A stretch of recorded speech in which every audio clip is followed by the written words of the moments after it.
বাঙালির আজকে বড় দুর্ভাগ্য, অমিত মালব্যর থেকে বাংলা ভাষার বিশ্লেষণ শুনতে হচ্ছে। যদিও বাংলার বিজেপির বাঙালি নেতারাও দিল্লি পুলিশের এই কর্মকাণ্ডতে অ্যাপ্রুভাল দিয়েছেন, অমিত মালব্যকে আর কি দোষ দেব।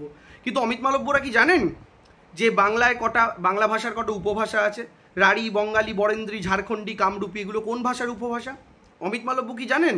ওপার বাংলা থেকে, অর্থাৎ বাংলাদেশ থেকে, তৎকালীন পূর্ব পাকিস্তান থেকে আমাদের যে পূর্বপুরুষরা লাখ লাখ সংখ্যায় ভারতবর্ষে শরণার্থী বা উদ্বাস্তু হিসাবে আশ্রয় নিয়েছিলেন, তাদের মুখের ভাষার সঙ্গে বাংলাদেশের ডায়ালেক্টের মিল আছে, কারণ তারা ওপার বাংলা থেকেই এসছেন, ওই দেশের ভাষাটাই তারা বলেন।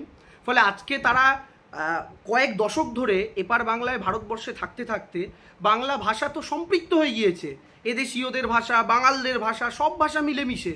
ফলে এখান থেকে আপনি আলাদা করে বাংলাদেশের ভাষা চিহ্নিত করবেন কি করে? এটা আর কিছুই না, বাঙালি, ভারতীয় বাঙালিদের অসম্মান করা, ভারতীয় বাঙালিদের অপমান করা, যেটা বিজেপি ক্রমাগত করে চলেছে।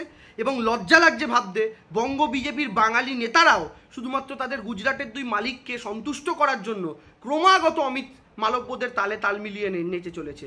এটাই লজ্জার, এটাই দুর্ভাগ্যের।